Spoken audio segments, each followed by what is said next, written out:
Hey everybody, how's everybody doing? We're gonna start this VOD kind of cold turkey, and I've been having a bad couple of days.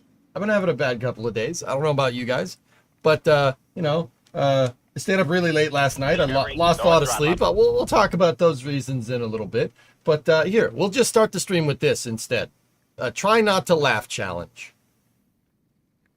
I don't normally do that, but I think everybody could use a pick-me-up today, okay? So here is your try not to laugh challenge. Here, let me just make sure the audio is good. Here we go. All right. Try not to laugh. Is your back doing better? Oh, no, not at all. All right, here's your try not to laugh challenge.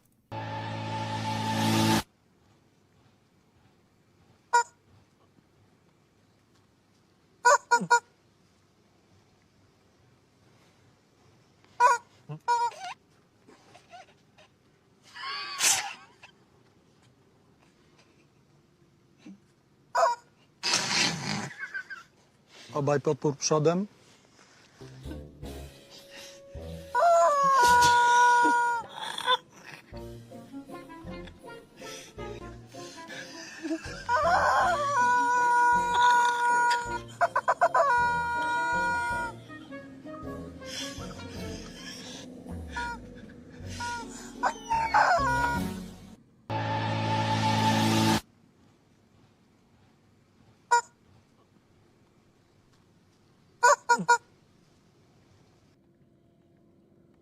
You win. I lost. I lost that really bad. I was laughing so hard at that I had to get out of bed because my back hurt. I see you No, I lost. The ladies are not amused.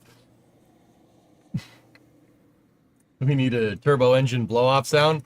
Oh, the original? You want the original try not to laugh?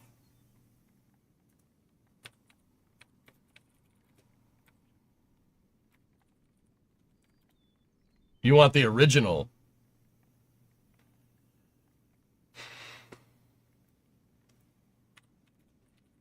Okay, we can find the original.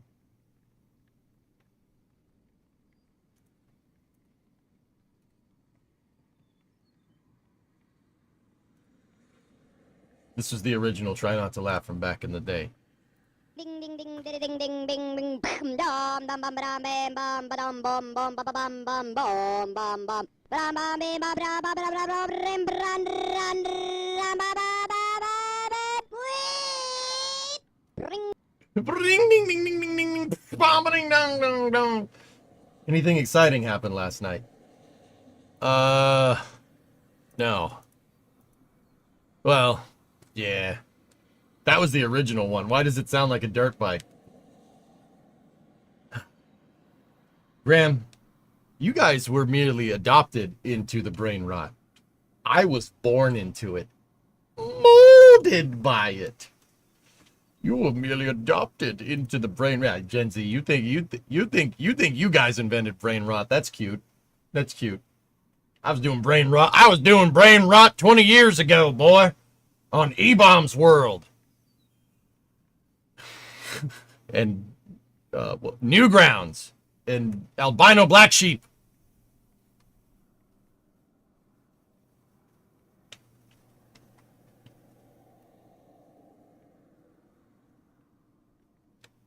Badger. Homestar. Yeah, exactly. Yep. How's everybody doing? So, yeah, it's inevitable. We'll talk about it. If you guys haven't seen it, and we'll talk more about this during Space News. What I want to do in Kerbal today is, well, hopefully, thanks for the bits.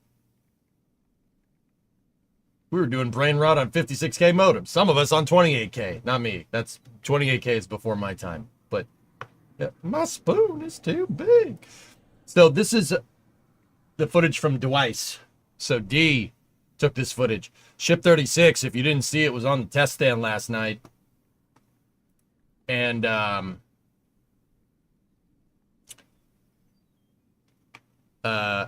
it didn't end well.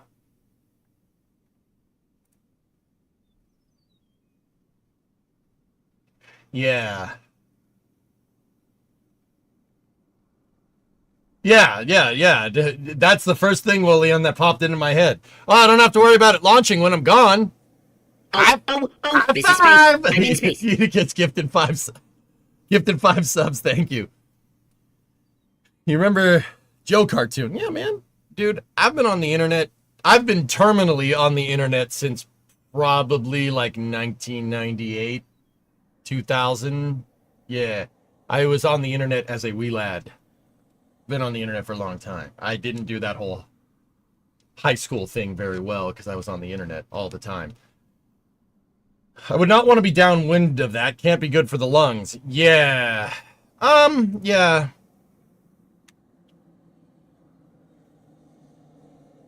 Hey, Kippy, what's going on?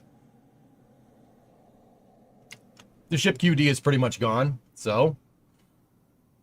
Good to see you back. Hey, Mike. So right now I'm sitting in my chair with a giant brick of ice. I'm just sitting on a giant brick of ice right now, and that's what's keeping this this stream afloat right now. So don't give the ice pack your energy because it'll melt. Thermodynamics. We don't need to give it any energy. Take all the energy out of it, and that'll keep me going. So, I mean, the tiles are basically glass. They're fibrous, so yeah, it's kind of like fiberglass mixed with like asbestos. When I lit a tile off on stream that one time, yeah, there's a reason why I haven't done that again. Not because anybody told me to, but because yeah, no, it smells like burnt fiberglass. Yeah, that's probably not good for you.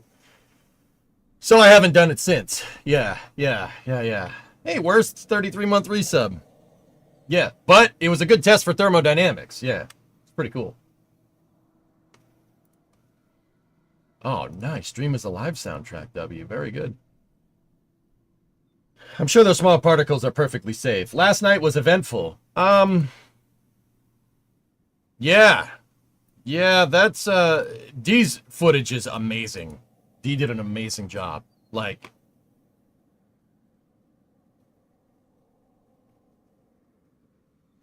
why? Just why? Can't see me, it happens, man. The ship activated its cloaking device, that's all. You're gonna mount the tile to a vehicle of your own. Unlikely. You gonna show the one from NSF with actual live commentary? Maybe. Oh.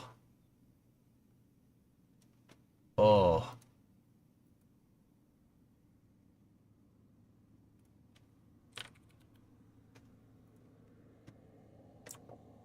yeah, there goes the methane tank. Oh, there's a COPV right there. Wait a minute. Interesting.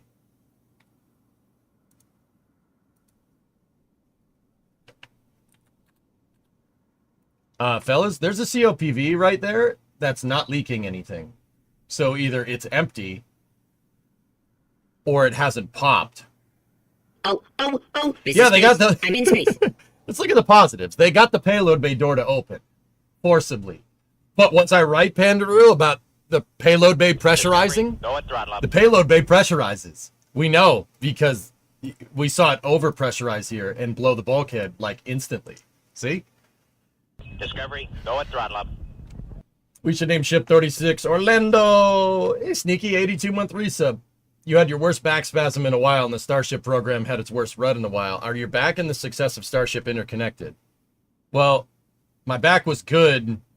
My back was just fine when on past missions that were successful, so, but it was fine during Flight 7 and 8. So Elon says preliminary data suggests that a nitrogen COPV in the payload bay failed below its proof pressure. Fellas, that happens when someone drops it. That happens when someone mishandles the COPV.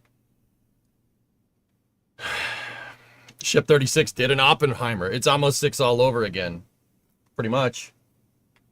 Yeah, like transmissions. Hey, that transmission works just fine, okay?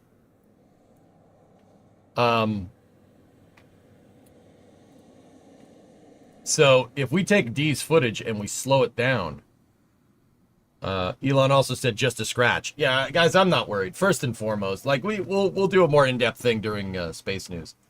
We'll do a more in-depth thing during. I ain't worried. They'll rebuild the test stand. Probably a month delay, maybe 2, maybe. I'm not worried.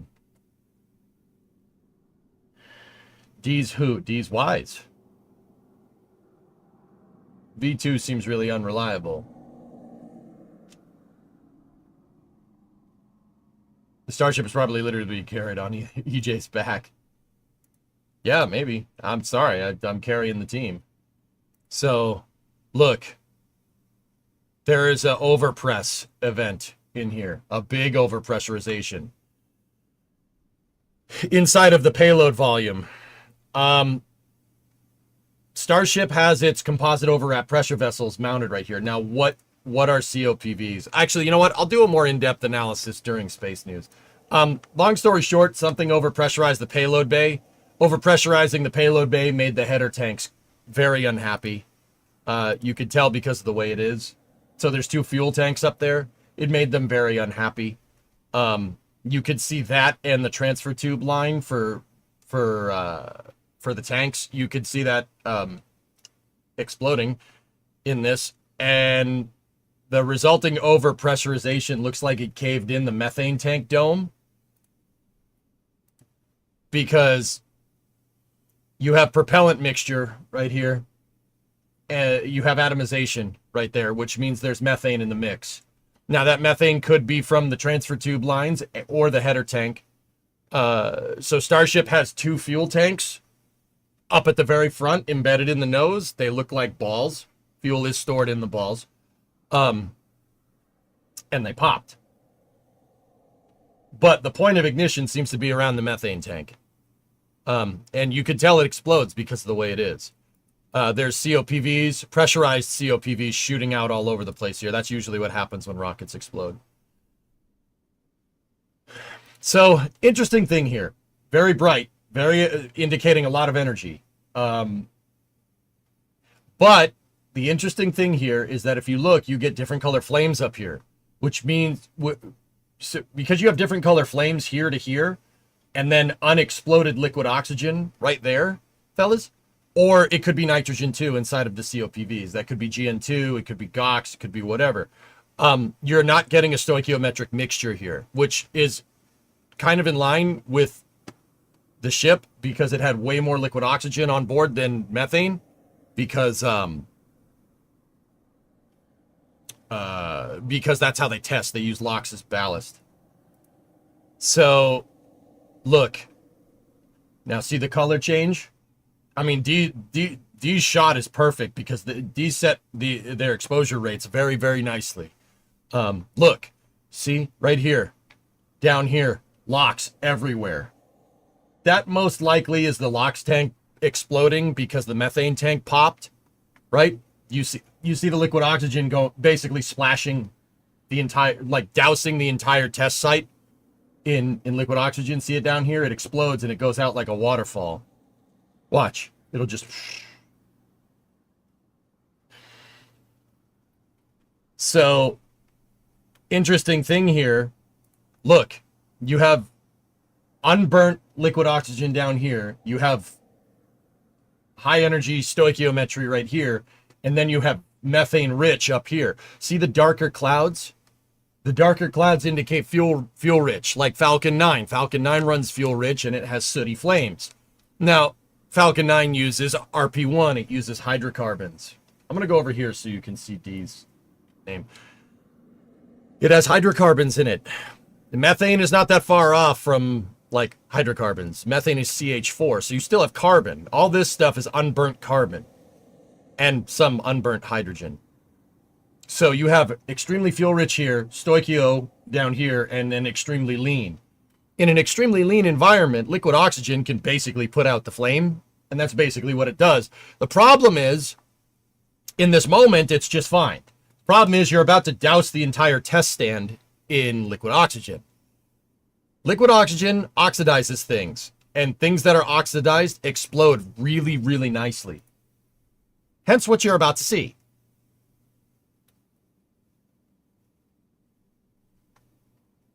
Discovery, go at throttle up. Hey, friend to all, farts are flammable. Yeah. You could see pressure vessels here and here. Pressure vessels that are not pressurized, interestingly enough. Or they, oh no, they already leaked out all their pressure, so they're broken. Oh yeah, see that? Yeah, see that? That's bad. Yeah, see this whole thing going on here? They doused the entire test stand with LOX, and it found something. Liquid oxygen doesn't explode by itself. It has to atomize with something. When it atomizes with something, it blows up real good. That's why they use it as rocket propellants. But still look, you have lean down here. There's so much liquid oxygen in the tank that it's splashed out everywhere, and it's putting out the flames down here. You have stoichiometric right here, and then you have fuel rich up here. It looks like half the ship fell over. There's a piece of it right there, Geek, and there's another piece of it right there.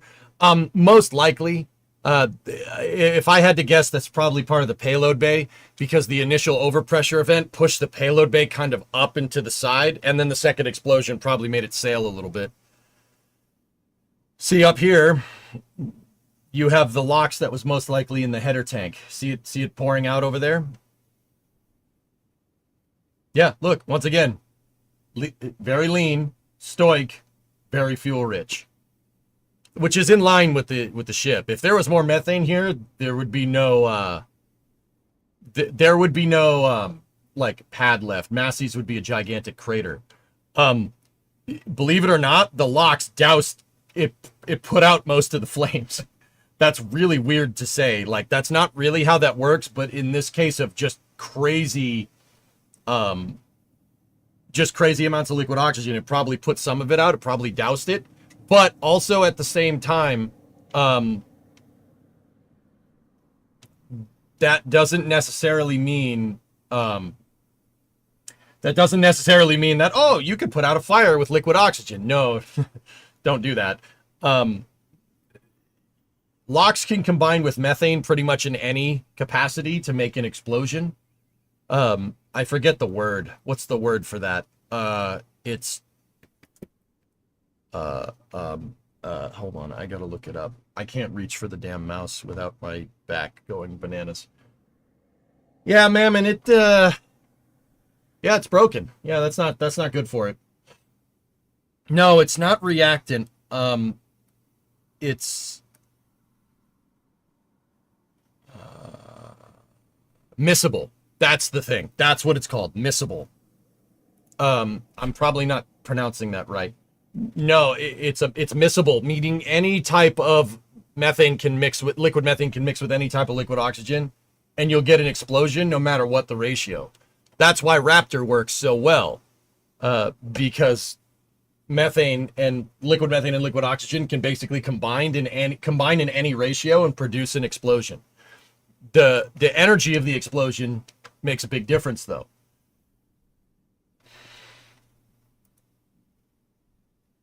Yeah. Okay, J-Speed. Yep. Mm-hmm. Miscible is the word. So, like I said, the LOX is snuffing out some of the flames, but wherever there's methane, it's just going to combine and explode. But see, like, that's what I mean. It put out most of it. The only place you're getting a really, really energy-rich fire here, so like a good mixture, is basically the methane lines coming from the fuel tanks here. Could you imagine what happened if it detonated? Well, like I said, methane and LOX can combine in pretty much any ratio and they'll explode. That's not always the case with deflagration. Discovery, go at throttle up. That's not always the case. It depends on what you're using. I did look into this. I spent a lot of time looking into this last night. So the ULA sniper is to blame. Yes, precisely. Hellfish, in order to produce a detonation, you would have needed a lot more energy. I.e., the methane. If the methane tank was full, there would be no pad left. It would have looked like the Pepcon explosion. The fact that it was full of LOX, right? Now, the LOX did combine with whatever methane it found and did produce a pretty righteous explosion. That all that liquid oxygen is actually snuffing out some stuff. It's snuffing out a little bit, but also at the same time, anywhere it's going to combine with any type of hydrocarbon, so paint on the test stand, the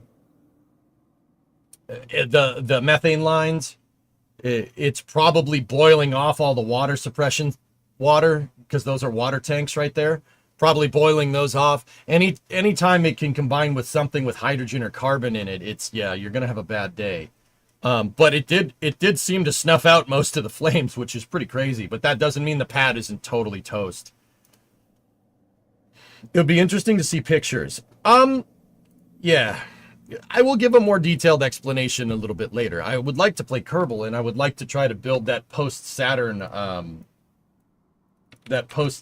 launch vehicle. We found a pretty interesting PDF the other day about post-Saturn launch vehicles. They get pretty large. I want to build that in KSP, at least a scale replica of it. We should be able to do that. That shouldn't be an issue. We'll talk more about that during Space News. Jack's video had a lot of the popping noises. Did you see Jerry's photos of the pad? I have not seen Jerry Pike's photos of the pad. So I know what we're inevitably going to be asked, and I'll elaborate more into this later. Yeah, see, here's Jerry's picture. See what I mean? It burnt all the paint. It burnt the paint off of the stand. The tent got burnt down because it got doused in liquid oxygen. There's the stand, and there's the remnants of the ship. I think some of the remnants are in the river from that Raptor Roost video that we saw. But see how it burned the paint right off? That's what I mean. The LOX doused it, and it did put out some stuff, but it also burned up a lot of stuff, too. It doesn't look too bad. Could have been a lot worse. I mean, yeah, Tessa, that's why you... Yeah, that's why you test this stuff. It happens, guys. I'll give a little bit more on my conclusions. Guys, it's going to sound completely screwed. I don't think this is a big problem. I really don't. I'll tell you more about why in Space News. It is a gut punch for sure. That sucks. That really sucks. You don't want to lose a ship like that, but... Yeah. I don't think it's a big deal. Massey's, you guys got to remember... once again, I'll elaborate more into why a little bit later. Long story short, guys, Massey's was built in 2 months. That test stand was built in 2 months from scratch. From scratch. Don't worry about it. It's fine. SpaceX could go bankrupt. You could be chilling. Pop, actually, that's part of the reason why I'm not too worried. Starlink is funding the Starship program indefinitely. It can more than pay for this R&D. In fact, like I said, that's the reason why I'm not panicking. Dude, they got money.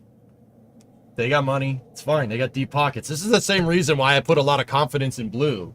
Now, don't get me wrong. To be absolutely sure with space programs, to be like absolutely realistic here, money doesn't fix all your problems. Look at SLS. It's programmatic management and culture in your company or space program very much makes a difference. The Apollo program didn't succeed just because it had a high budget. It succeeded because the people there understood the assignment. Long story short. Now, not to say that like projects like SLS don't understand the assignment. I'm pretty sure I know people that build the rocket, and their only really criticism of their job is that they want to build more of them, which, once again, but funding isn't your end-all be-all. It's management, too. And like I said, I don't think Blue or SpaceX are managed by imbeciles, to be honest with you, to be very candid. They'll be fine, guys. Rebuild the test stand. Rebuild the test stand and keep going. But you got to, you got to figure out why that happened. Do you think this will trigger any sort of NASA investigation? No. If this was like, Geek, if it was like a finished prototype, like with human habitation modules in it, and it wasn't like a, you know, V2 iterative mitigation thing, if it was like, if this was like STS-1, I mean, hopefully with no people on it, and it did that, then we'd be looking at problems.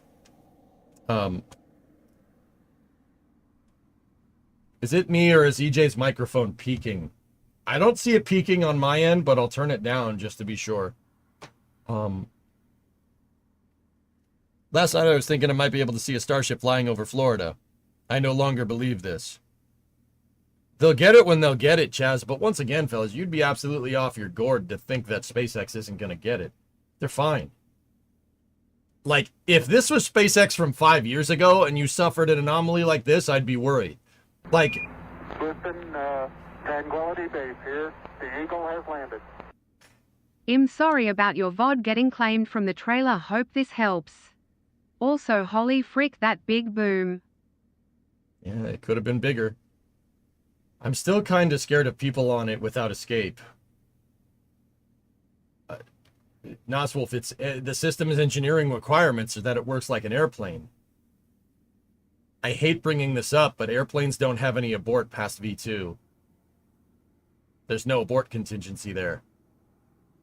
Find a flat piece of land is the abort contingency. Gain altitude, try to get back to the airport. If we want to be able to take a vacation into space, dude, you're going to have to break eggs like this. Now, that is not to say in any way, shape, or form that, you know, like we should be sacrificing, like we shouldn't do a Jebediah Kerman or something and just willy-nilly kill people. These tests are uncrewed for a reason. But, yeah, the point that I'm trying to make is that it's like an airplane, dude. If you want your rocket to work like an airplane, it's got to be as reliable as an airplane. The only way you're really going to get to that point is just testing it. There's no amount of simulation that you can do to try and bridge this type of technology. You just got to test it. Now, fortunately, in the modern day and age, we don't have to put people on it, right? Airplanes didn't become rapidly reusable overnight. You know what I mean? The right flyer needed a catapult. Needed a catapult to launch. Right? Flyer? You need a catapult to launch, dude. We didn't get to building the DC-3 overnight. That took 3 decades. 3 decades of flight. Fortunately, you know, in our modern age, we could test it without people on board, you know? It was a COPV, almost 6 part 2. Shaw, I've really narrowed this fault tree down in my mind with the information presented. This is all speculation. I've narrowed this down in my mind to 2 things. Either they were testing something differently than the previous tests, which does make sense. We've seen SpaceX do different testing regimes for 33, 34, 35, and now 36. We've seen them do different testing regimes. This has happened, okay? So they could have put it into an unknown failure mode, and that could have been the end of that. Straight up. Or someone dropped a COPV. It very much looks like a COPV failed. This looks exactly like Almost 6. It's kind of, the parallels are kind of uncanny.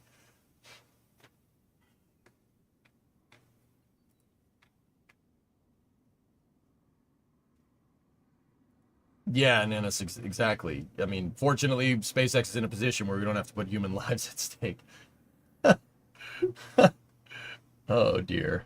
Nice. Need backup. That's good. Alex mentioned something about moving the flaps before the OP event. I think that's just coincidence, dude. The flaps aren't gonna...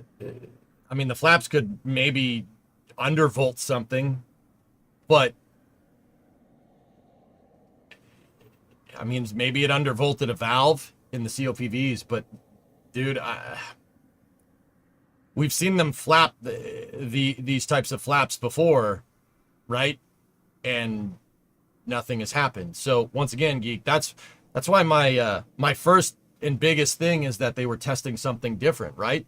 If you flapped the flaps previously and it worked, and you changed something and you flapped the flaps this time and it blew up, well, what did you change, right?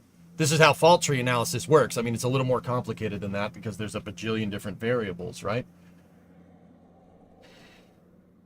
COPVs are composite overwrap pressure vessels. They're very, very, very lightweight, extremely strong scuba tanks. That's the right way to look at it. I mean, it's just it looks like a scuba tank that's wrapped in carbon fiber. They are also a very sensitive component. You should not drop those. If you mishandle a COPV or you don't clean it out correctly, it'll pop. It'll pop. That's what happens.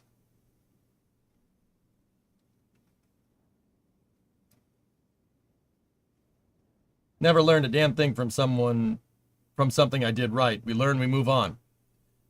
Thing is I'm most bummed about is that the next launch is at minimum 3 months. I'd say late August, Dean. Yeah, it's kind of like a fireman's tank. Composite overwrap pressure vessel is what it's called.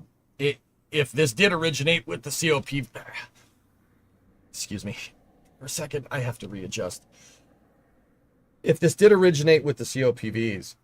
sorry, I'm stretching my back, guys. This is the worst. I've never had a back spasm this bad since I herniated a disc. Since I originally when I originally hurt my back. This is the worst it's been in probably about 10 years. Are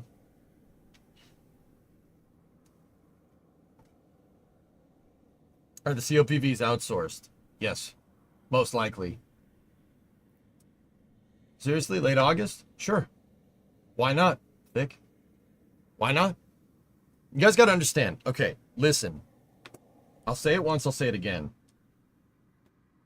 The Massey's test site was built from scratch in about 2.5 months. The test site was built from scratch. 2.5 months. That's all it took. For the test site. For the thing that exploded last night. That's going from scratch. From nothing to a fully functioning test stand. There's Massey's right there. That's going from this. Actually, this picture is from 2023. It's unrecognizable. Doesn't even look like how it looks now.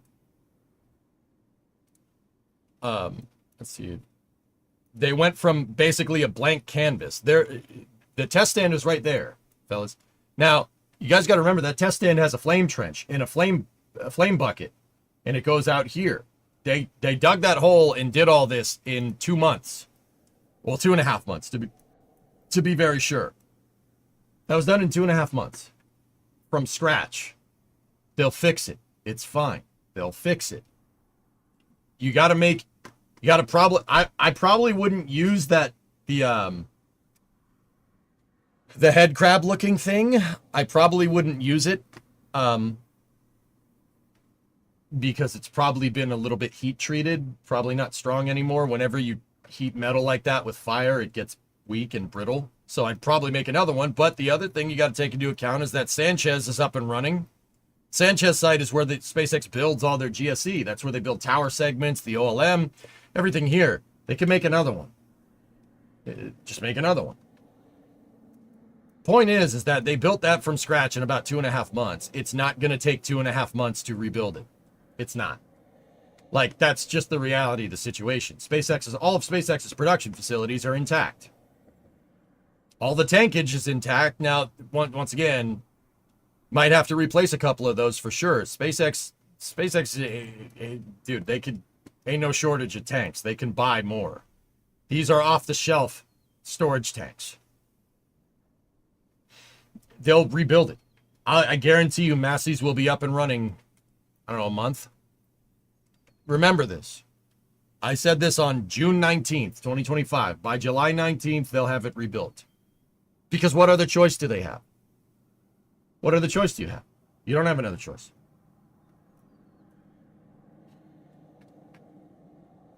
Could they test on the launch stand in the meantime? I wouldn't, especially if it does that, geek. I wouldn't do that. COPVs were originally developed for the fire service, weren't they? No, the first COPVs were actually an aerospace development. The space shuttle used them because they figured out after they built the space shuttle that it was fat and thick and really heavy. So they needed to find a way to make pressure vessels that were a lot lighter than hydroforming them.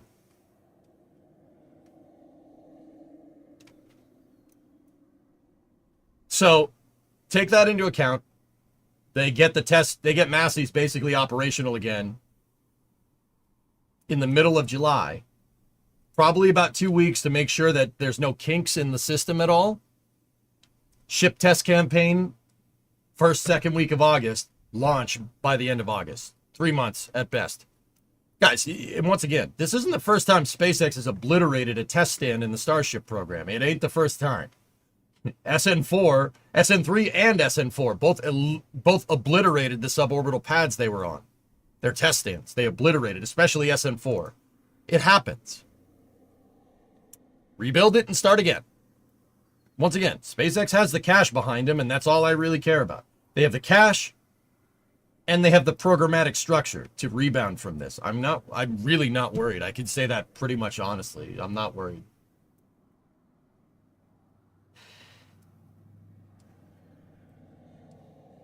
There's a clip of NSF yesterday where the rocket blew on the BBC website.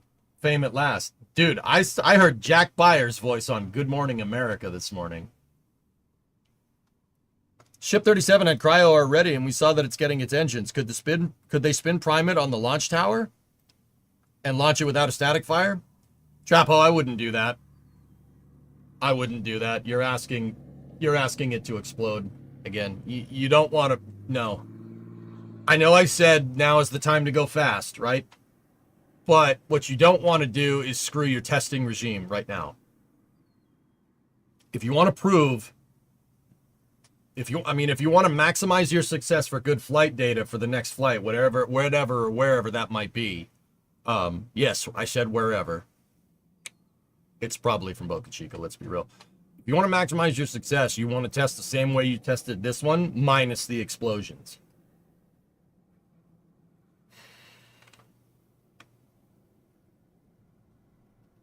So SN4 exploded on May 29th. SN5 was testing on that pad on June 30th. Like I said, Pandrew, I'm not worried. It's a test stand. You didn't lose a launch pad. More importantly, you didn't lose any of your production facilities. You didn't lose any of your production facilities. And they already have manufactured components for Massey's. They can manufacture another one. The first time you go to build something, it takes a long time. The second time you go to build it, it does not take nearly as much because you know exactly how to build it. Case in point. If I don't think the camera's working for the automotive stuff. Oh, it is. All right, nice. If I did this all over again, I would do this differently. And I would do it in a way that's way faster. Because now I understand what I need to fix. I mean, I'm honestly pissed that I can't work on the car because of my back, but I threw out my back on Tuesday, in case anybody's wondering. Or Monday? Monday, yeah. It's not fun. Not having a good time. Yeah, I did it reaching for a mouse on the table, like on stream. It was great. You would have replaced the frame rails in retrospect? Probably. Yeah, can't see me. Yeah, that's what I probably would have done. I really, when I first tried to do it, I was like, nah, this is out of my wheelhouse. I can't dude, it's just metal. It's just metal. Like, I can get it plumb straight. I'm confident enough. But the reason why I'm confident enough that I could get it plumb straight is because we went to hang the leaf spring perch, the leaf spring perch on the driver's side frame rail, and we got it dead on balls accurate. It's perfect. Like, dude, that's what I did get to do. Like in my time, I did make it out to the shop yesterday, and I really couldn't do much. So I took the plumb and checked the driver's side leaf spring perch to our original plumb mark. It's perfect. It is like dead on within a 1/16 of an inch of our original plumb marks, dude. I'm not worried. Like, that's what I mean. I needed to get that confidence. I needed to make sure that I could line this thing up despite no frame jig. Whatever. Bless EJ's back. Thanks, Space Pope. So yeah, man. I was not confident in my ability to be able to replace the flame rail and get it straight. Now I am. Like I said, if we started on the Coronet right now, I'd just say replace it. Just replace the frame rails. Just replace them. Well, what's the point? Like, why sit there and try to struggle, right? But that's also, we have the retrospect from what you've been, what you guys have been teaching me with the welder. I understand a lot better how the welder works now. Like, that's the other thing. You had to do some sacrifice here. So like I said, that's what SpaceX does. That's what they do. They do the same thing. You would have done it differently. But the second time you would have done it, you're going to do it faster.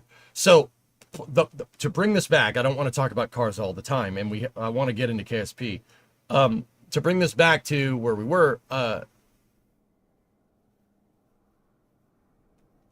dude, they'll rebuild. They built Massey's in 2.5 months. They'll build it faster this time. It's going to get built way quicker. I guarantee you it'll be up in a month.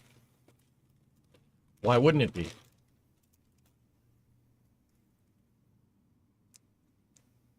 Metal's cold, ugly. Wood's warm, clean. Yeah, wood sucks. I actually like working with metal better. Roman Kalitri is 100% wrong. Metal's easier to work with if you have the means.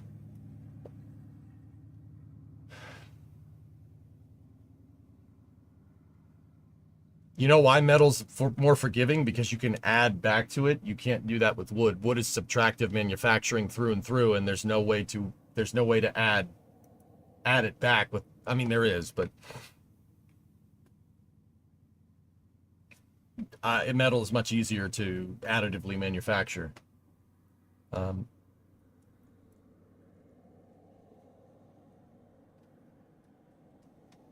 Is that MDF then? What do you mean?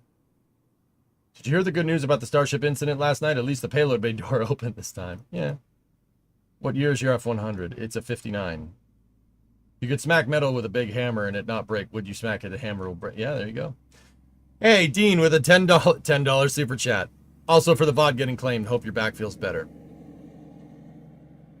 Is it safe for SpaceX personnel to walk around at Massey's? I wouldn't have done that last night, Ari. But right now, yeah, I don't see why not. As long as the tanks aren't pressurized, the tank farm isn't pressurized, you're fine. I mean, let's be real. It probably boiled off all the propellants or burned off all the propellants at this point. With glue, you can kind of add wood back. Yeah, but it's not as strong as if you didn't, right?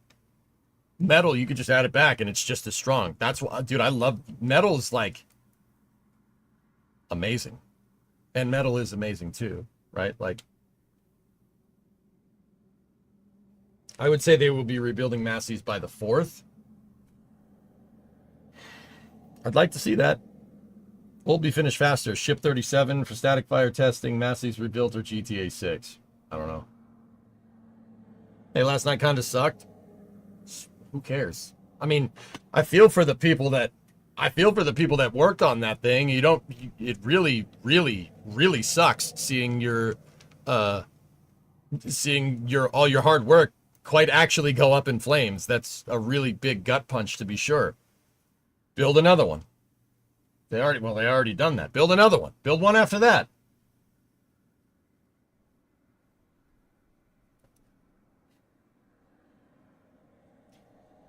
There's a wood fiber 3D printer filaments now. Yeah. Not really the point I'm trying to make, Dean, but yeah, that's cool. That's not really what I'm getting at, but yeah, okay. So, once again, it blew up the test stand. So what? So what? It's easy to forget the early days of the Starship program. This is not the first time this exact thing has happened where a ship blows up. Where a ship blows up on a test stand. This is not... Look.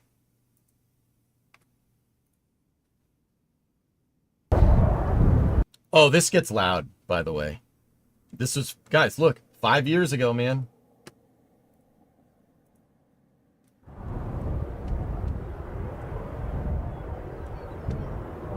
Same thing. Oh, it's gonna get loud, by the way. See?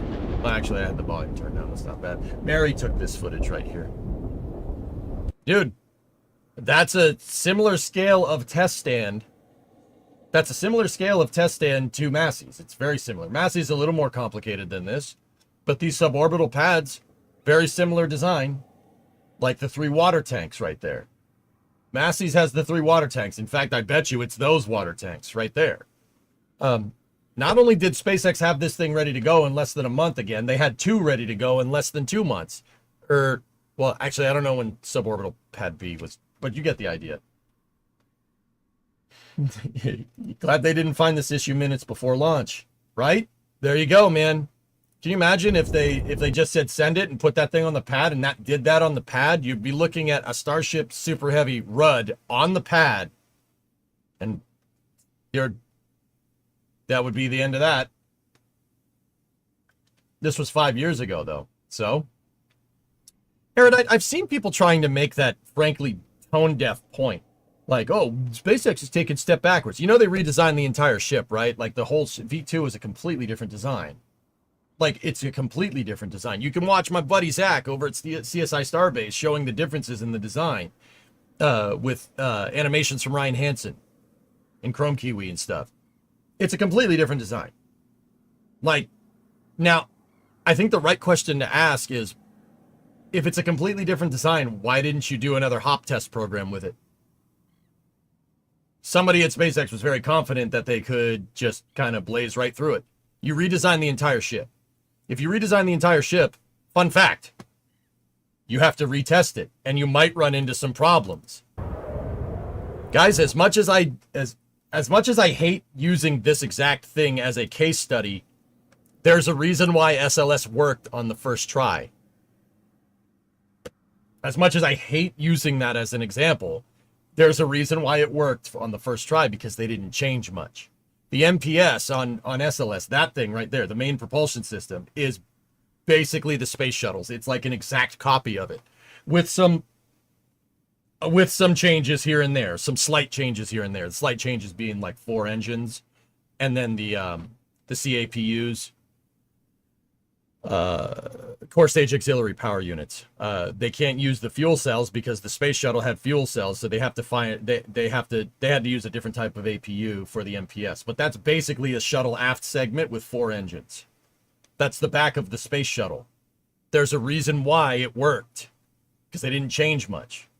Now, like I said, as much as I hate using that as a case study, Heritage hardware does have its payoffs. You know, SLS pretty much is like using the wrong formula but get the right answer at this point, but it does make sense.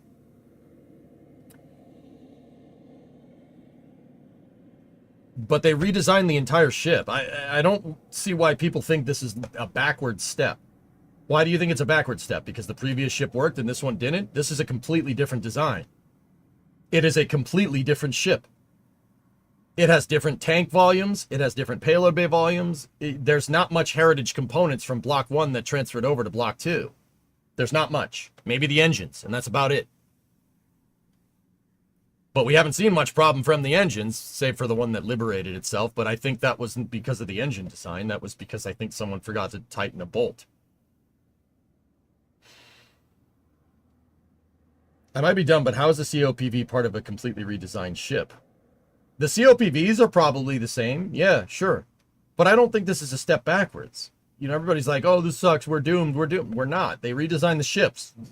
See, the point that I'm trying to make, dude, is that if you redesign the entire ship, dude, no one's that good at doing rocket science. You redesign the whole damn thing. Why did you think it would work? We should have seen another suborbital hop program from SpaceX, but they got a little bit of a problem. There's no more suborbital pads because they decided to build real launch pads there instead. I think that's the big thing. Like, you think you can redesign it. No. All the problems that the Block 2 ship has had stem from basically it being new. And all of those problems probably would have been found if you did another suborbital hop campaign.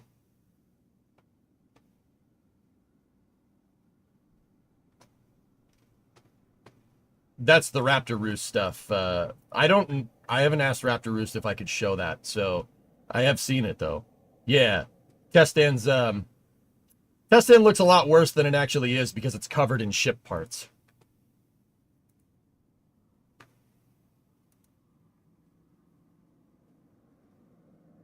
Sorry, it was my fault it exploded. That's okay. Perhaps the big jump is the cause for the issues. Yeah, that's what I'm trying to tell you. That's what I mean. Everybody that's saying it's taking a step back. Hey, Burian, what's up? Anybody that says it's taking a step back, well, no, they had to redesign the ship. Why did they have to redesign the ship? Because the Block 1 version of the ship isn't isn't going to, the Block 1 version of the ship doesn't meet your stakeholder expectations. There's no way that design was going to hit your expectation of moving like 200 tons into orbit. So it needed a redesign. You had to.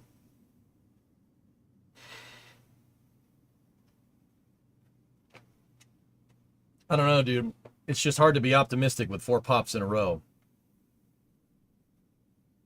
To be honest. And that's why you don't run a space program, dude. You can't be like that. You can't. You can't. Aaron, I know it hurts and I know it sucks. It's not fun, but you can't be like that, dude. That is not a good mentality to have. If you go into it thinking it's going to fail, well, that means you're not giving your hardware the best opportunity for success, and it will fail.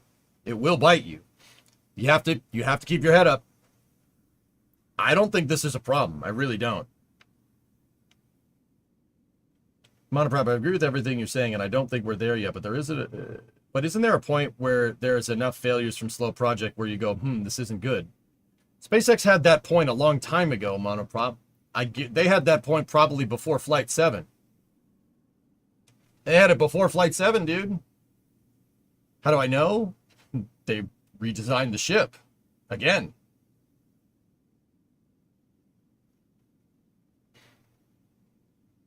Please just... EJ, please just part of testing if I'm right. I don't know what that sentence means, Chris, but all right. Why do we have to build a new test stand? Just clean off the one that's there. Well, Ari, they might not even have to. But I probably wouldn't screw with the Massey's transport test stand thing. Ow. Ow. Ow. Back. Please stop. Ow. I probably wouldn't screw with that, like the one that's there. Let's be real, dude. It was introduced to a very large amount of heat energy very quickly. That can screw with the molecular structure of the steel. Long story short, it's cooked. It actually is cooked. It actually got cooked. Like, that's not good for steel. I don't know what type of steel that test stand is made out of. It's probably some really strong stuff. Steel doesn't get tempered like that. Like, that type of steel is really strong because it needs to hold up the stupid thing. It needs to hold up the ship, right? So it's probably really, really high-grade steel. You screw with the temperature with high-grade steel, it's not going to be high-grade steel anymore. It's why you see cars with fire damage. Like, if an automobile has fire damage, why they don't rebuild it. It's just junk. You scrap it. It goes in the scrap pile. It goes in the square hole. Right? Because it tempers the steel. You're screwing with you're screwing with it. You're maybe not melting the steel, but you're definitely introducing way too much heat. It's like the welder, dude. If I introduce too much heat in the welder, we either blow through or it waves out the metal, right? Right? It's the same idea here. I wouldn't use that test stand, even if it looks okay. Even you'd have to run a testing campaign for your stupid test stand to verify that it's okay. Just build another one. Scrap that one, build another one. Just scrap it. Good. Just put it in the junkyard. Put it off to the side. Forget about it. Don't even bother. When steel is tempered, it becomes harder and more brittle. That's what I'm worried about, Spoiled. It becomes brittle. It basically crunches like peanut brittle. I wouldn't want them to reuse that and put Ship 37 on it, for instance, and then have the thing actually collapse. Like, but once again, Astro Knucklehead, $5 super chat. Oh, $5 Canadian, but oh yeah. I'm more worried about EJ's back than I am about Starship. Yeah, right. That's right. Yeah. This is a problem. This is a problem that I really can't fix. SpaceX can fix this problem. I ain't worried. I think you're forgetting it's designated to be right next to burning Raptor engines. The heat was nothing compared to that.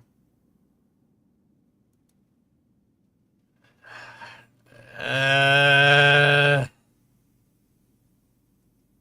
mean, fish, that's maybe, but that test stand was designed in mind with having flames in one part of it, not completely engulfed in flames, right? Like, dude, I would just make another one.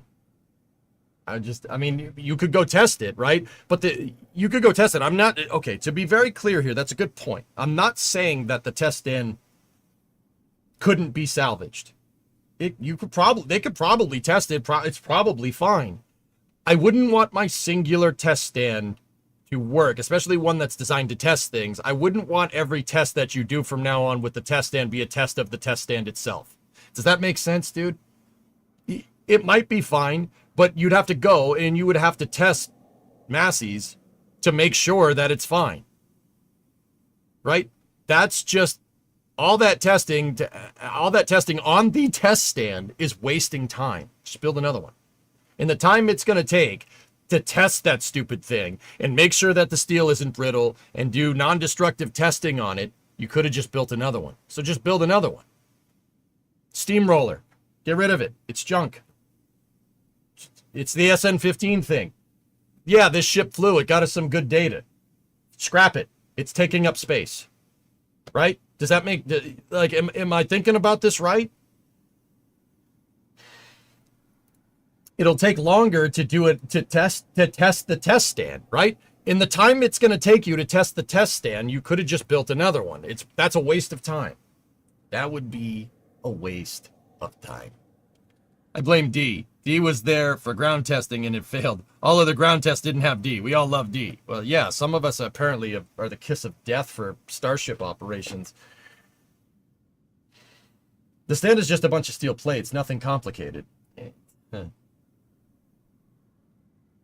Nothing complicated except holding up the 100-ton fueled ship.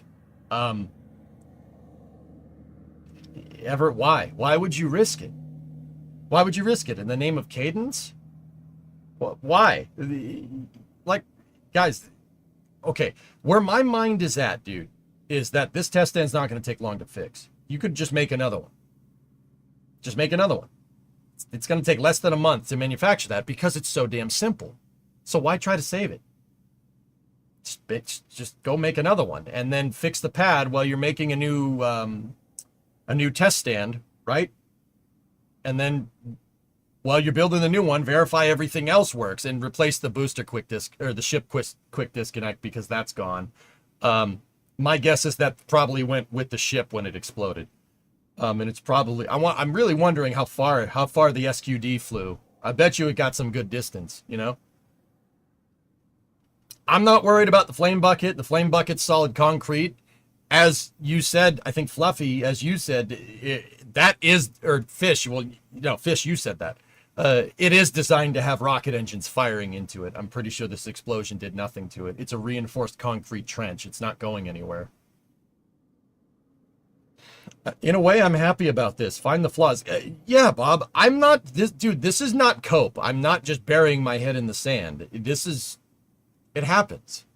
With the way Starship is tested, it happens. Stuff explodes. That's what happens when you do iterative design. That's the whole point. You redesign the ship. They should have ran a new test campaign for the ship. That's very easy for me to say in hindsight, though. I mean, some of these problems I think are just bad luck. And there are other ideas that I have about industrial scaling with a space program that we'll talk more about during Space News.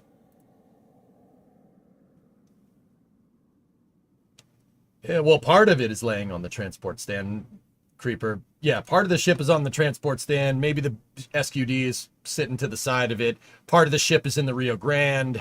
We saw that from that Raptor Roost video.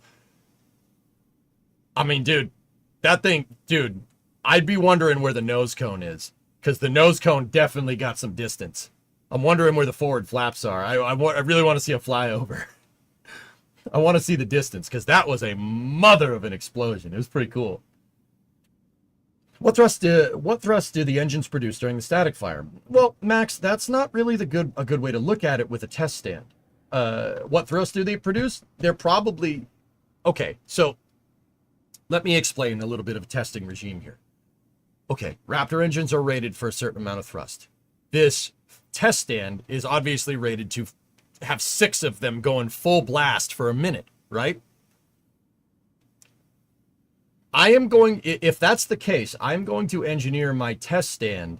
Say the engineers decide that the best way for the Massey's test stand, you kind of center it around a minute duration burn, right? Let's just say that's the maximum we've seen from Massey's, right? Let's just say that they did that. If I'm an engineer or a structural engineer and going to test that pad, I'm testing that pad to be able to crank a Raptor engine to like 150% theoretical throttle or whatever your safety factor is. Now, I know that's not exactly what you asked, but I'm getting to something here.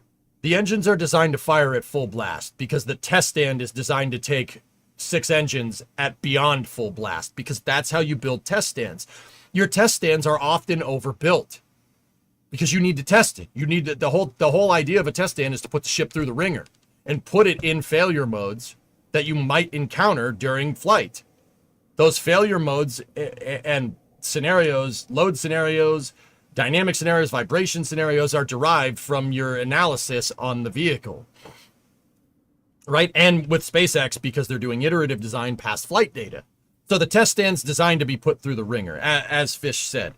Now, yeah, it's probably fine, but probably fine doesn't work very well if you're trying to get conclusive results. You'd want your test stand to be in the same configuration that it was right before Ship 36 popped, because clearly this problem isn't with the test stand, it's clearly with the ship, because the ship obliterated itself and not the test stand, right?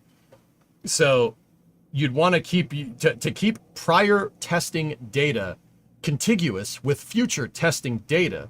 You'd want it to be as similar to the configuration of that thing at point of failure. Yeah. That's the other reason why I say just rebuild it. Rebuild the damn thing. Because a tempered steel, the steel got doused in liquid oxygen and then lit on fire right after that. You may have heat treated the steel, and if you heat treat it, it's not going to give you the same results. It could, well, it's not, we don't know that for sure. But it's the uncertainty that forces my mind to just make another one. Just scrap it, make another one. The flame trench, I'm not too worried about that. It's reinforced concrete. It ain't going anywhere. Would this be a qualified test problem? Surveyor, I've really narrowed it down to 2 things, dude. Okay, I've narrowed this down to 2 things.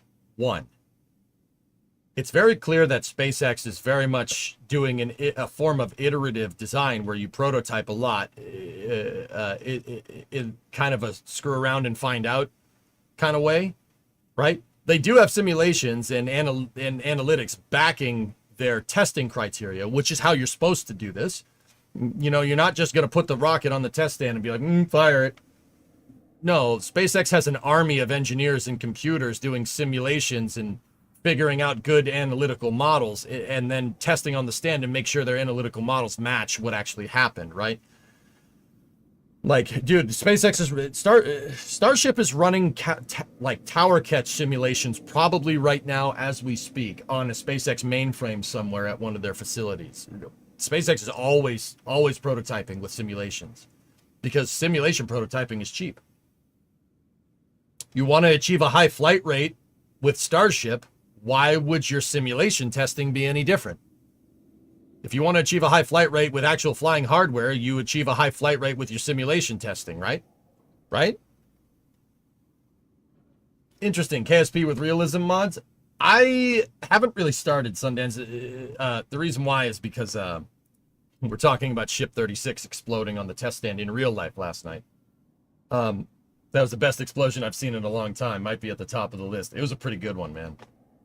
It was a pretty good one. Because there was so much LOX in the mix and not enough methane, it made a really nice mushroom cloud. But the point that I'm trying to make is that I've narrowed this down to 2 things. 1, your testing regime is different than Ship 35 and Ship 34 and Ship 33. They would do a different testing regime because they're iterating. Maybe they found something new. Maybe they tested it slightly different. And you know, you do a slightly different test. You load fuel at different times, or something is out of sequence or something because of your new testing regime. It could blow up. It happens. That's pretty much what happened, you know, what happened with SN4, right? But then they fixed it with SN5, right? Like the SN4, from what I understand, they tried to retract the umbilical, the ship umbilical at a different time, and it got stuck, and it leaked, and then it exploded. So a difference in testing regime could be a thing. Now, the other one could be QA. And I'm inclined to say that it probably is. It could be either one. I'm kind of 50-50. It could be quality. It's possible. Elon did say that there was a COPV that failed below proof testing. Meaning that if a COPV is designed to hold gas at really, really high pressure, if it was proof tested at 10,000 psi and failed at like 6,000 psi, it could be a design flaw in the COPVs. But I don't think that's right, because as Erudite said in chat, I don't think they've changed the COPVs. I think the COPVs are the same. That's one of the few things between Block 1 and Block 2 that are working correctly. Like, I don't think that, why would you change them? COPVs are usually bought in bulk from a supplier. SpaceX doesn't make those. They're usually bought from somewhere else. You could have had a bad batch. It's possible.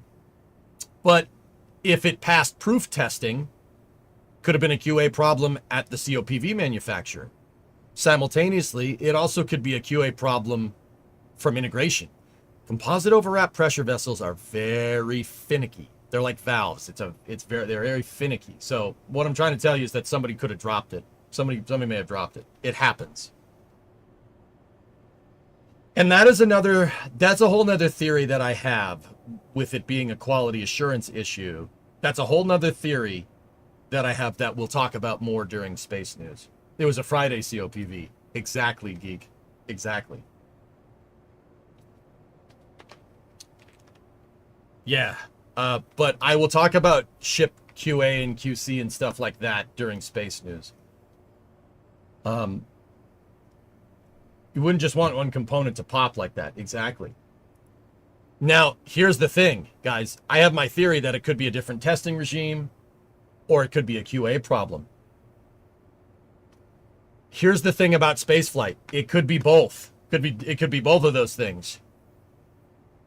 An improper testing regime could have exposed a failure mode in a COPV that was previously not there because you tested the tank in a different way. That is entirely a thing. Like, if the tank is tested for 10,000 psi and somebody dropped it and they tried to do something different with it this time, it could have exposed a failure mode with that COPV, a design flaw. That's what happened on Apollo 13, dudes. Yeah, it could be both of those things. It's possible. This is why fault tree analysis, troubleshooting spacecraft and design those guys get paid a lot of money. People that do fault tree analysis make lots of money. Discovery, go at Because throttle it's up. complicated. It is like undoing. Think about it like failure mode analysis is like analyzing a chess game and undoing every move one at a time to figure out why a person lost. Like, actually, I'd say it's more complicated than a chess game, but that's the idea. It's tough, man. It could be both of those things, dude. It didn't fail from the first pressure cycling, so it may have fatigued over time. Bingo. With Apollo 13, someone dropped the fuel cell. They dropped it on the ground. Didn't say anything and just put it in the ship. And then the fuel cell passed testing. It passed QA. It passed QA, but that doesn't mean that the Teflon seals in the pressure vessel didn't crack. They cracked a little bit, and then when they depressed and pressed the tanks, they went to stir the tanks. Again, it exposed a crack that was already there that didn't manifest itself in testing. That's why this stuff is so damn tricky. Dude, it is possible that COPV passed all QA testing. But if somebody dropped it, or it was mishandled during shipping or something, or it was driving around in a truck and the truck was driving down Highway 4 and it went over a freaking bump, right? It went over a bump wrong and jolted the COPV. You wouldn't find it in testing. You'd have to put it through a certain amount of load cycles. That's what makes this stuff so damn complicated. It could be something as stupid as a truck hitting a pothole on Highway 4 and basically cracking a COPV. Dude, it's possible. These fault tree analyses are crazy, dude.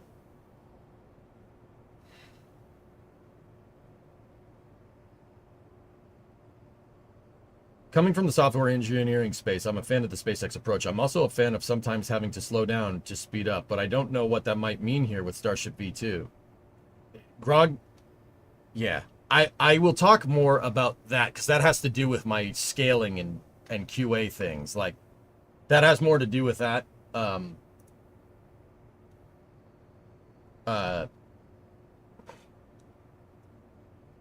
It has more to do with that kind of stuff. FYI, there are job postings for COPV production on their website. Well, Phil, if they're in-house, that's going to be a little bit easier to do a fault tree. As far as I could tell, dude, that... Camaro. As far as I can tell, SpaceX did buy those COPVs, but I could be wrong. I could probably talk to somebody about this, but I'm not going to do that. I don't like knowing things that you guys don't. That's not how I convey space news. I don't like doing that. I don't be like, well, I know something you don't. In fact, I tell my buddies that work at SpaceX not to tell me anything. Do not tell me what's going on. I want to venture a guess, and then you, after the fact, with the information presented, see if I'm right. This is how I conduct space news. I try to talk myself through it. That's how we get so damn accurate with this stuff. Because I don't have people feeding me information, and I'm forced to think about it. Because I don't want people telling me what's going on.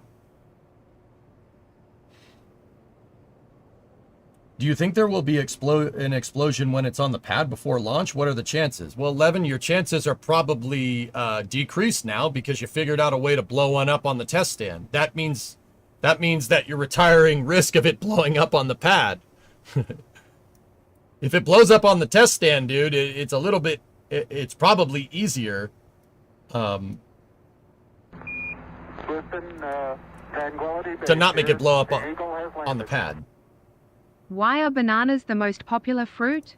Because they're just appealing. You peel apples too, Geeson. Shut up.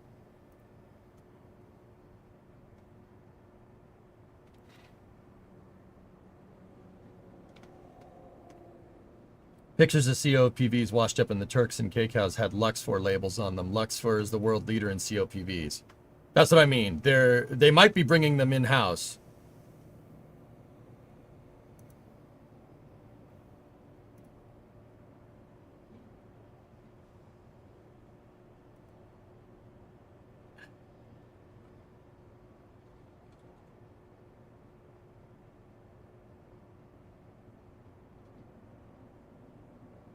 Why do you hate the joy that dad jokes bring?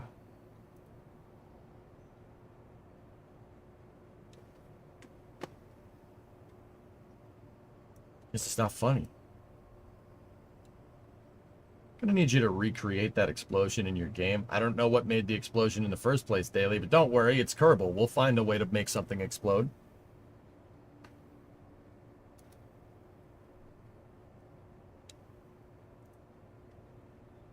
Okay, so let's get started here. I want to build... How long did that intro last? An hour and 14 minutes. Good game. We'll talk more about this during Space News. I do have other theories here if my back lasts that long.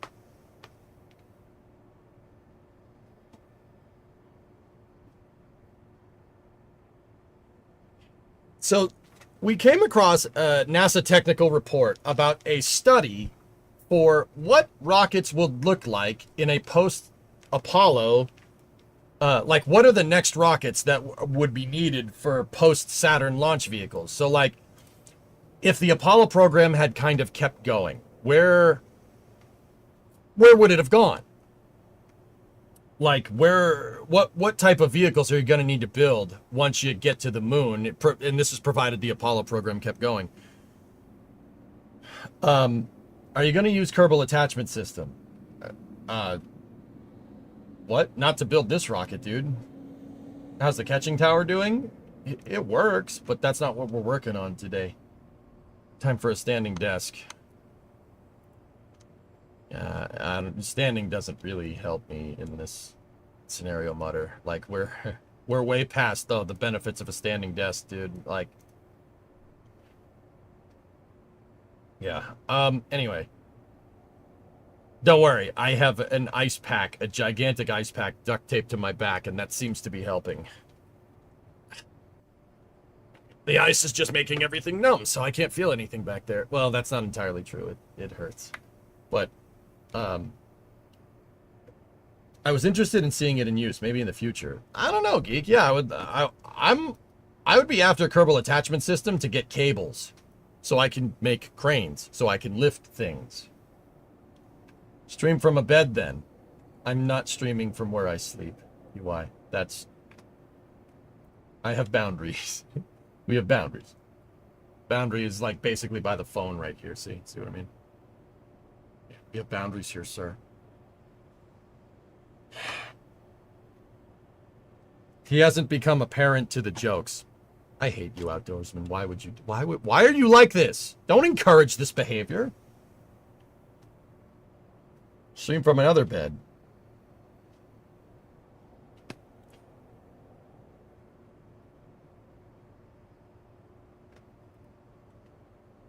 You suck. So these rockets are kind of where they would see what would be seen after, like if the Saturn V was built and then they built Nova, and then they kept going with the Apollo program. Now, man, did these melon farmers have some kick to them, to say the least. KSP, we need it. You are our only hope. I'm trying to get there. I'm trying to do this here, but my stream's getting inundated with stupid puns and dad jokes. Unless you're a dad, you can't make that joke. Can't make those jokes. Have kids then. Great, interesting show. Thanks. Yeah, trying, Brad. He will also help relax the muscles. Yeah, I know, outdoorsman. I know. I slept on a heating pad on full blast.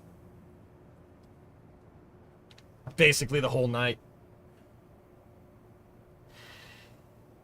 Tried to drive on 340 TW tires today. There was almost an incident.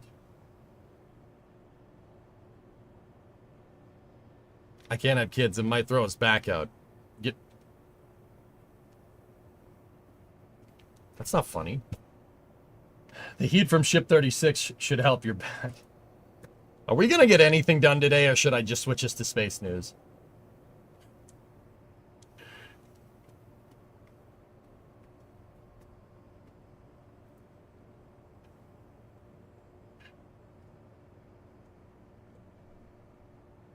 Do you have a P.O. box? I'd like to buy you a back pillow that saved my bacon when I had back pain. I can at least give you a link. The P.O. box is a command in chat, YG, I think.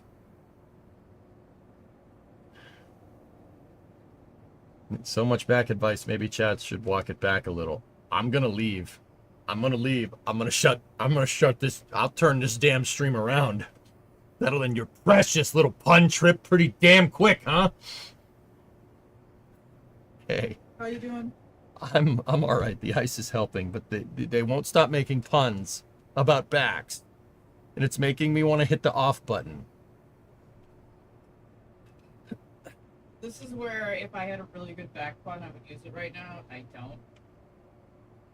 So just imagine I had a really good back pun. Do you need new ice? Are you good? No, it's still cold. Okay, cool. Hey, that's all. Oh, your phone. Did you get a text or anything? No.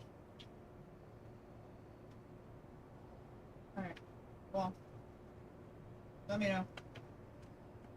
I got a sponsorship opportunity from Roblox. Could it take it? No. No.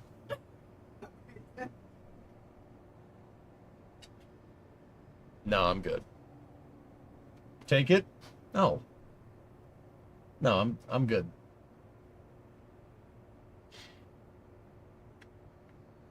Remo is the backbone of this stream. I'll allow that one, Rhino.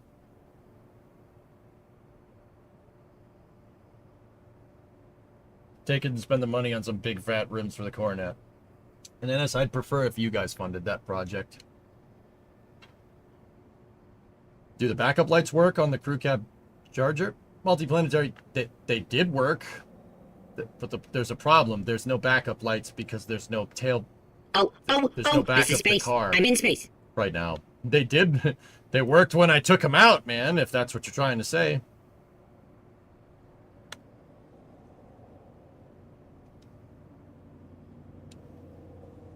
Oh, so now we're paying for everything.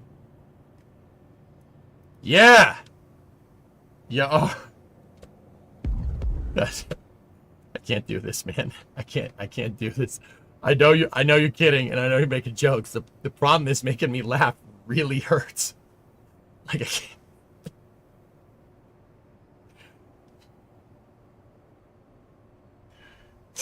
You gotta stop. I'm serious, man. Like, it hurts. The crew cab Charger's back is in better shape than yours. Yeah, and if I could weld this back together, I would.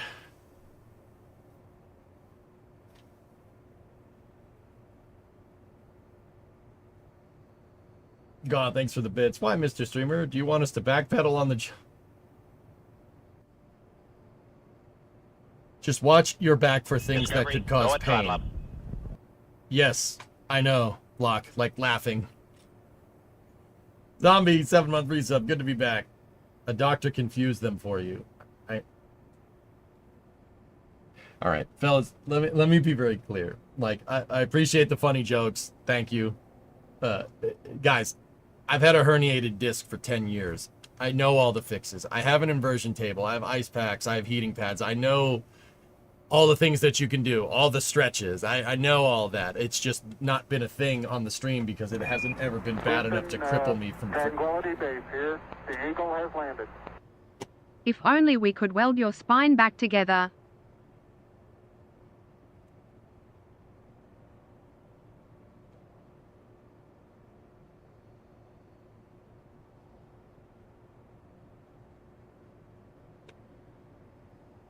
I'm gonna hang up. I'm gonna hang up. I'm gonna hang up. Thank you, but I'm gonna hang up.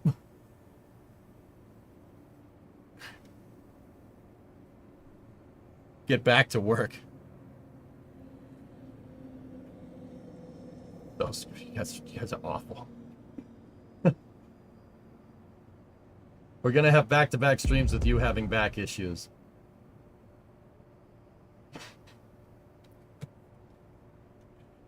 Dude. I'm not kidding, that hurts.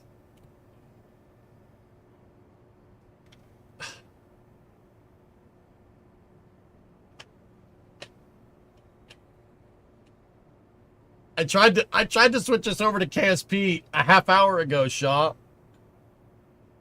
We do this because we care about you. I know, man. I know.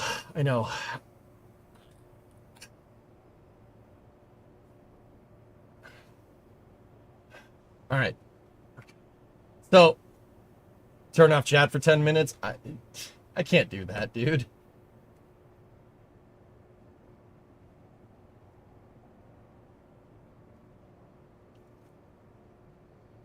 I blame Bakalakadakistan for that.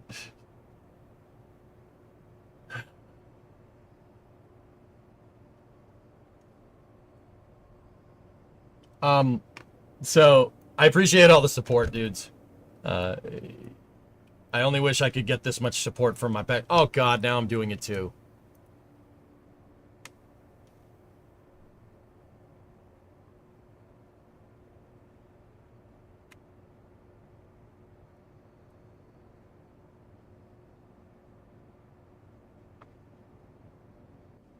I hate all of you.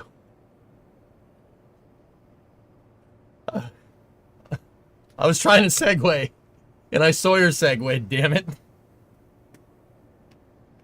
This isn't working.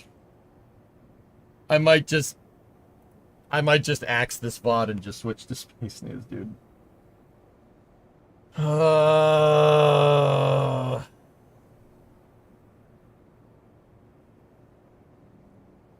Okay, Tipsy, that's fair. No, seriously, thank you. Yeah, I appreciate all the kind words. For real. Like, serious for a second. This sucks. There's really not...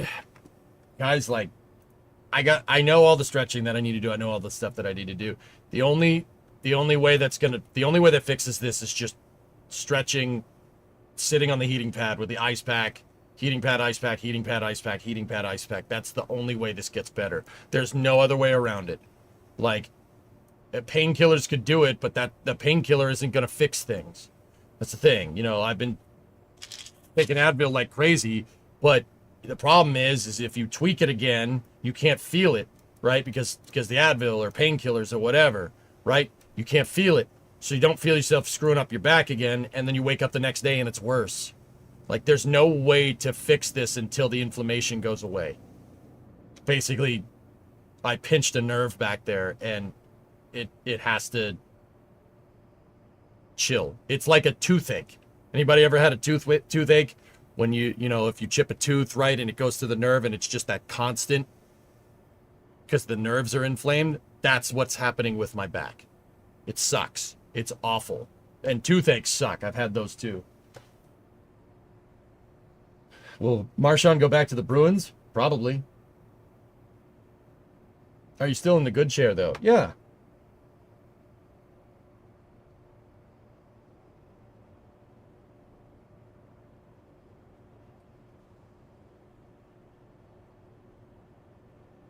You may know what is needed, but are you doing it? That's what I've been doing the past 2 days, man. L4-5 herniation. I think it's 3. I forget, dude. It was a long time ago. It's down there. It's my lower back. I pinched a disc a long time ago on the loading dock, and yeah. Just dip your back in some locks. How many Kerbals does it take to build a Starship? None. They don't build ships. They build sudden deorbit modules.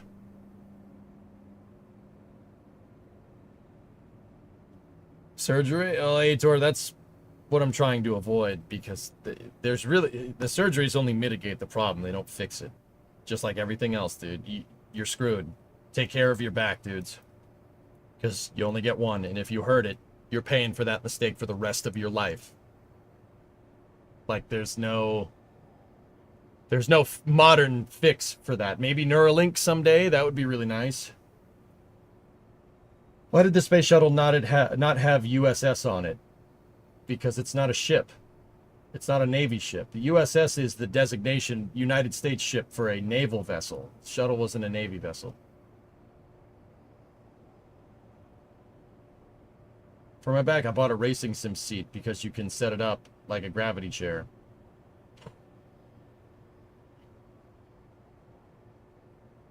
Yeah, cats. I haven't done that one yet, but yeah. Do you have a backup plan for this plan?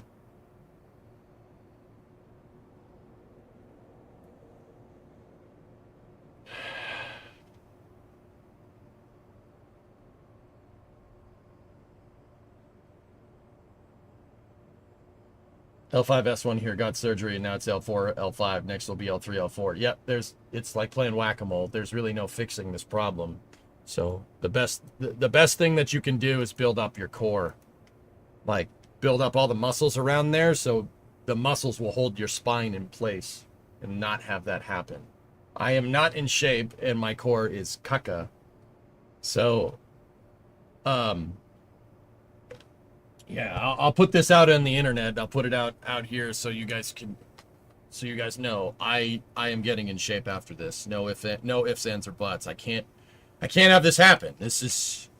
I don't get paid time off. You know what I mean? Like, this can't happen. I have to be here, and this is something that I haven't paid for until now.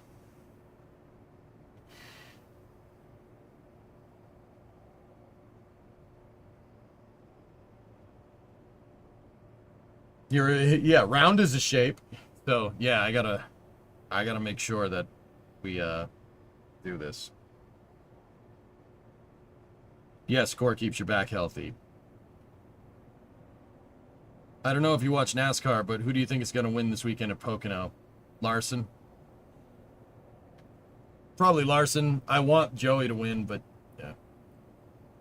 Bench pressing and axle. Believe it or not, my back was fine from that, Snake. I'm telling you, I think, guys, so here's the thing. It's like it's like playing Russian roulette. You don't know what's going to make it hurt and make it not hurt. I did lift the racing rig into position on Monday to play beam, right? And I think I tweaked it, and then when I reached for the mouse, it tweaked it fully, and yeah, it's been a nightmare since then. EJ once a week workout stream. Maybe. I vote for EJ workout streams in spandex and a sweatband. Nobody wants to see that, dude.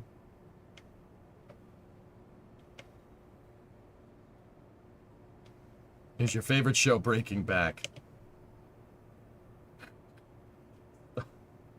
Stop it. Stop it. They say core workouts help prevent back issues. Yeah. All right. Yeah, it's a good thing GTA's on Friday. Yeah, Dink, I can't race. I can't race. That's why I didn't do summer car. We're just gonna have to take a mulligan on it, which sucks, but time to build. So, post Saturn V rockets. Hokie, thank you for the tip. I appreciate it, man.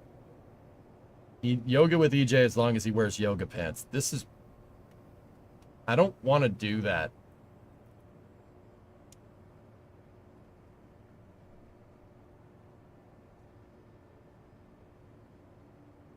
Should have taken the damn day off. So I want to build this one right here. This Class 1 baseline vehicle. It has 18 F1 engines in the first stage and 3 M1 engines in the first stage. Or second stage. The M1 engines are cryogenic F1 engines. So we figured out Space News, I think it was on Tuesday, that the M1 engine started to get made. They were making it, I think it was Aerojet Rocketdyne was making it just outside of Sacramento, right here. Turns out they have well, not anymore. They had a gigantic facility out here with tons of rocket test stands for testing out different things. These are all old rocket test stands and test cells and stuff. They did build the entire M1 testing facility. It was right here. Static fire tests, gas generator tests, all kinds of stuff. You see where these big shields are, there were pressure vessels, gigantic pressure vessels here. LOX tanks, hydrogen tanks. You can see what's left of the test cells are right there. You can see they built out an entire facility for it and then canceled it. Your grandpa worked on missiles out there. Nice, Ilowin, that's cool. So, yeah, the M1 engine was basically a Hydrolox F1 engine. It was an upper stage version of an F1 motor using hydrogen instead of kerosene.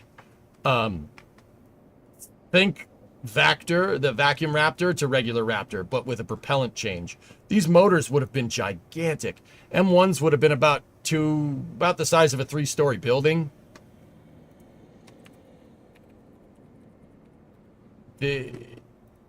Yeah, here, let me show you some scale.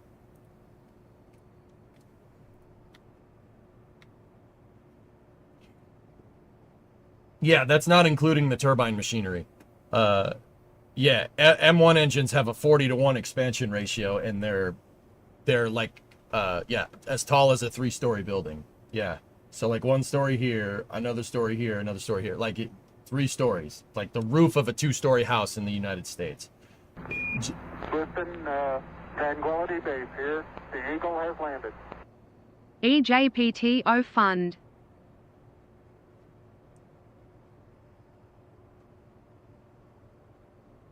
Thanks, man. Thanks, Ghost Rider. They did start fabricating components for it. There you go. There is the combustion chamber, throat, and the start of the nozzle for an M1 next to a Gemini capsule. It's actually as big as a Gemini capsule. Yeah.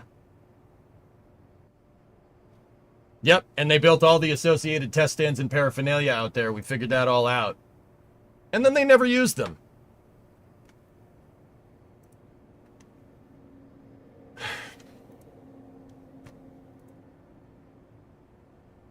So, you know, there's renders of all their test stands too. Here, I believe it's in this Space Review article here.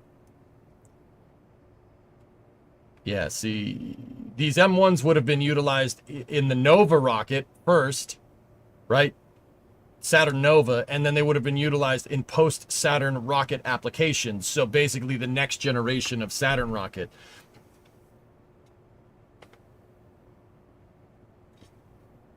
The pillow will be there Saturday. It wouldn't let me ship it any faster. Hope that helps. Thanks, YG. You're a good friend, man. Thank you. So they had all the components manufactured for it. There's its turbine assembly. Freaking rocket engine with a 1, 2, 3, 4, 5, 6, 7, 8 stage axial gas generator. Because frick you, how much power do you want to make? All the test stands were built for it. The injector plate is the size of a coffee table. Just, you know, putting that out there. Coaxial injector plate, for if people are asking. And then there's all the test facilities right there. All of them built out completely with tanks operational. More operational than Massey's right now.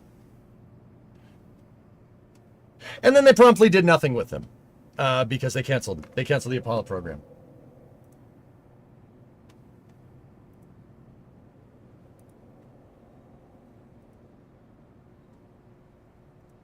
But if the M1 had flown, yes, they had fabricated flight hardware, by the way, and all the test stands. Yeah, there's the nozzle assembly. It's still around. It's at Evergreen.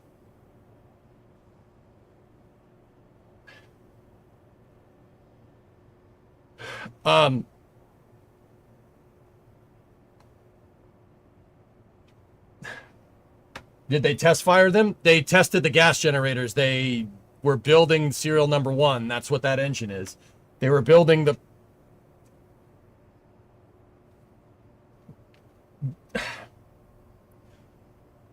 They were building the serial number 1. They did... all these other test stands are test stands for the gas generator.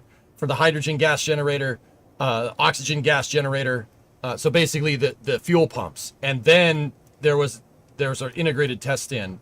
I do believe that's the integrated test stand right there, the one with the deflector.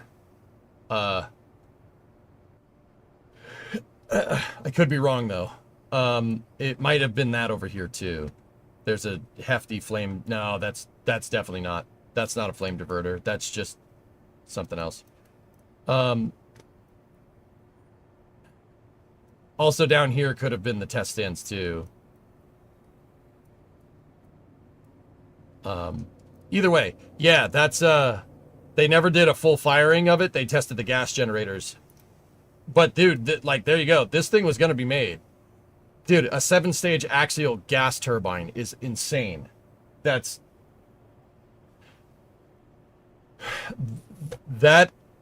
you usually don't see a staged axial gas generator like that. That's very weird. Usually you see 2-stage, maybe 3-stage. But yeah, and then there's your hydrogen impeller. I'm going to guess because of the staging here that's probably the hydrogen turbo pump.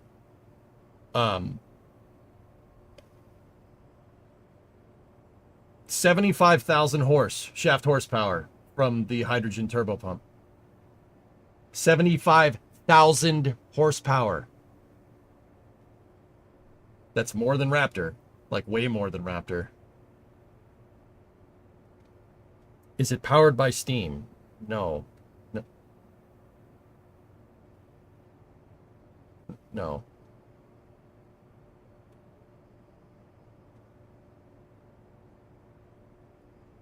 It says it's 2-stage turbine with 10-stage axial flow. Yeah. Oh, I see. Hold up. It says it's a 2-stage turbine with 10-stage axial flow. So these right here for the gas generator were there to get your explosion going this way. Those are to steer that explosion towards the turbines. I get it. I mean, that's what an axial compressor basically does. Will it fit in the coronet? I'm pretty sure that's like bigger than the engine and transmission in the coronet. Can it cook s'mores? Yes. Yeah, no doubt. So yeah, that would have been the second stage engine to these post-Saturn rocket vehicles. There would have been 3 of them in the upper stage. 32.4 million pounds of thrust from the first stage in this design. For example, the Saturn V made about 7.5 million pounds of thrust. Super Heavy makes about 15 million pounds of thrust. This thing with 18 F1 engines would have made 32 million pounds of thrust. The first stage is basically the power equivalent of 2 Super Heavies strapped to each other. So like this is Starship Super Heavy, Super Heavy. Payload, 980,000 pounds. It's an old American document, so it's in imperial, not metric. 980,000 pound throw weight is about 480 tons to low Earth orbit. 480 metric tons. Actually, it's probably a little lower than 480. It's like 450, something like that. Yeah, that's crazy. That's absolutely, this is just an absolutely insane vehicle. And I want to build it in Kerbal. I'm not sure we're going to get around to it today, guys. My back isn't cooperating, and I want to have a good space news today. But this thing would have had, we looked it up. It's here somewhere. The first stage diameter is 65.5 feet, which is about 20 meters. Yeah, that's 20 meters. And then the second stage diameter is 60 feet, which is about 18.5 meters. We're talking mind-blowing rockets here. So we will get back to it later. Is the Rhino in Kerbal supposed to be an M1? The Rhino engine?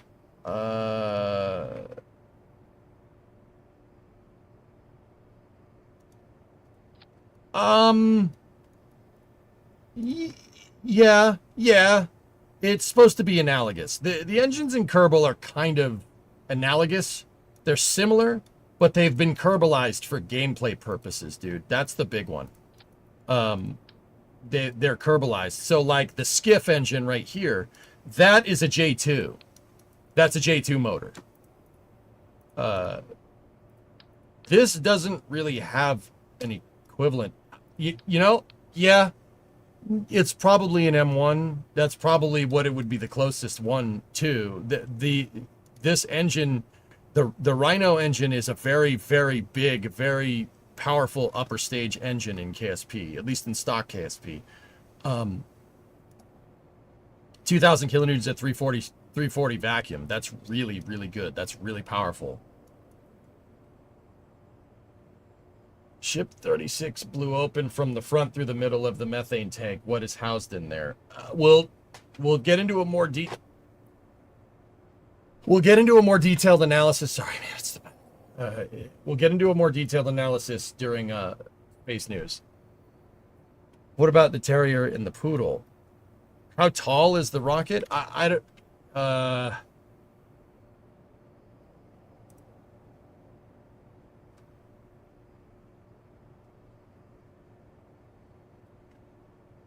450 feet tall.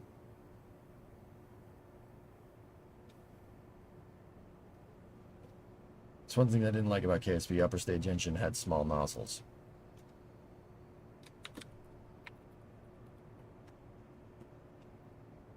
It's not far-fetched, man. RL-10s had small nozzles for the longest time. It only was until the 80s and into the 90s where they started giving them nozzle extensions.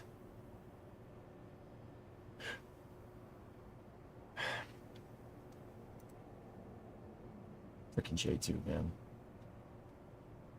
So what would the modern day equivalent of a mainsail be? I don't think the mainsail really has any analog, dude. 1500 to 85 at 310. No, they made the mainsail engine look like the Ariane Space Vulcan engine. They made it look like Vulcan, but it don't work like Vulcan. Well, yeah, it's kind of like that. I'd say the mainsail is somewhere between Vulcan, Ariane 6's and Ariane 5's Vulcan engine and a YF-77 from China. I mean, it's the YF-77 is basically a copy of it, but whatever. Doesn't matter. But yeah, I mean, we have an F1 engine equivalent here. We have the Mastodon, which is, that's basically an F1 motor. We can make that work. And then with that and the Rhino engine, yeah, we can make this. It's going to end up looking like my Triton rocket, dude. Triton is very similar to this. The Triton rocket is the biggest rocket that I've ever made in KSP. This one's probably going to give it a run for its money. Triton doesn't work anymore. Yeah, for whatever reason, it just doesn't work. Anytime I try to put Triton out on the pad, it just blows up.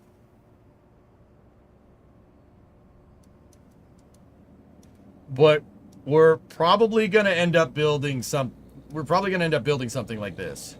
That's Triton. Yes, the first stage comes back.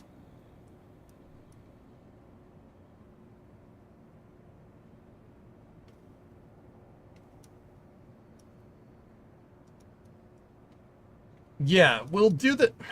Guys, you know what, dudes? I'm sorry, I didn't play much Kerbal, but I'm probably going to take a break just so I can get up and stretch and walk around for a little bit and then put the heating pad back on.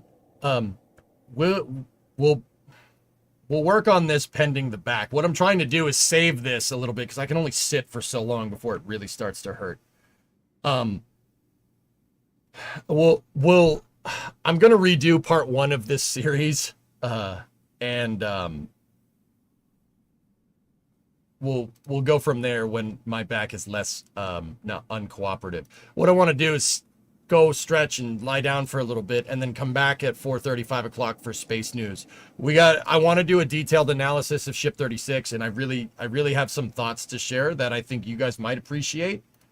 I gotta take a break, dudes. I'm sorry. I got it. It's getting worse. So I gotta get up and stretch and give it the heating pad, and then yeah. I apologize for being so finicky with the stream, guys. Yeah. It's really not my idea of locking in for June like I wanted to, but just have to do locked in July when I get back from vacation. Just gonna have to do that. So yeah, I'm gonna take probably about a 2.5 hour break here. I'm gonna go lie down. And I will be back as best as I can for space news. Dang you. I'm sorry. Like, I want to be here. I really do. I just can't sit for very long. And once again, trying to force the issue is just going to make it worse. So, it's rough getting old. It sucks. It sucks. This sucks. Take care of your back.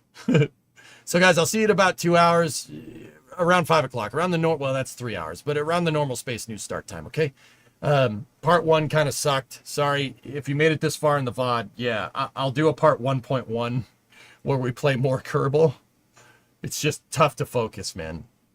The pain's getting pretty bad, so I'll be back in a little bit. Thank you very much for watching, guys. We'll do a more detailed Ship 36 analysis for space news. Should be in about 3 hours, okay? I'll see you then. And thank you. Thank you for everybody that supported. I really appreciate it, guys. I'm sorry I can't be here. It really bums me out. But I know you got to take care of yourself, so I'll see you guys then. Thank you.